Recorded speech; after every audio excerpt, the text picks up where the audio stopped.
Қазақстан темір жолы президенті Сауранбаевқа, Қазақстан темір жолы кәсіподақ төрағасы Ахметбаевқа, Маңғыстау нөт 14 бөлімшесінің бастығы Губашевқа бүгін сіздерге өте маңызды әрі алаңдарлық жағдай бойынша үндеу жолдап отырмыз. 27 мамыр 2025 жылы біздің ұжымда кәсіподақ сайлауы өтуі тиіс болатын. Алайда өкінішке орай депо басшылығының тікелей араласуының салдарымен бұл сайлау өткізілмей қалды.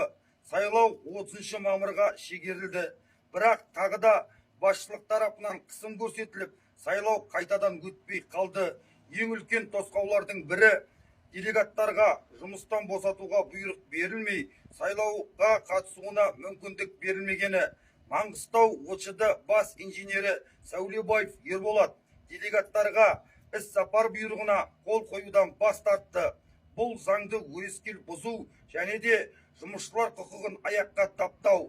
Алайда ең өкініштісі, кәсіподақ орталық кеңесінің өкілі Есенқұлов Сәрсенбай осы заңсыздыққа бейжай қарап, басшылыққа қолдау көрсетіп, сайлаудың болмауына тікелей үлес қосып отыр. Бұл оның кәсіподақ мүшелерінің мүддесін емес, ОЧД 33 әкімшілігінің мүддесін қорғайтын айқын көрсетеді. Біз бұны кәсіподаққа сатқындық әрекеті деп бағалаймыз және Есенқұлов Сәрсенбайға да тиісті шара қолдануын талап етеміз. Біз өз таңдауымызды жасауға, әділ сайлау өткізуге құқылымыз. Бұл тек кәсіподақ емес, әрбір жұмысшының заңмен бекітілген құқығы. Егер басшылық тарапынан бұл қысыммен араласу тоқтамайтын болса, біз заң аясында жұмысымызды тоқтатуға мәжбүр боламыз.